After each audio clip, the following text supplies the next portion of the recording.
પદ્મા ગીત અત્યારે ખૂબ જ વાયરલ થઈ રહ્યું છે અને આ ગીત વીર માંગણાવાળા અને પદ્માવતીની સત્ય ઘટના પર છે.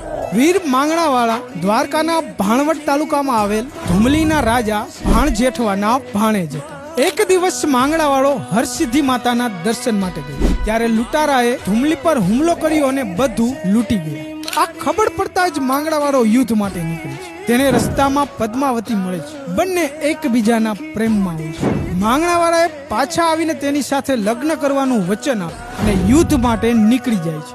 યુદ્ધમાં વીર માંગણાવાળો શહીદ થાય છે અને પદ્માવતીને આપેલા વચનને ખાતર ભૂત બનીને વડના ઝાડ પર જઈને વસે છે. હવે પદ્માવતીના લગ્ન વેપારીના પુત્ર સાથે નક્કી કરવામાં આવે છે. જાન વિસામો ખાવા આ જ વડના ઝાડ નીચે રોકાય છે ત્યારે વડ પરથી લોહીના આંસુ તેના કાકા અરસી પર પડે છે. માંગણાવાળાએ કાકાને તેની દુઃખદ વ્યથા કરી અને તેને વરરાજા બનીને તેની સાથે લઈ જવાની વિનંતી કરી. ભૂત માંગણાવાળા વરરાજા બનીને જાય છે અને લગ્ન કરીને પાછા ફરતા તે જ વડના ઝાડ પાસે આવીને અદ્રશ્ય થઈ જાય છે. આ વડનું ઝાડ આજે પણ ભૂતવડ તરીકે ઓળખાય છે.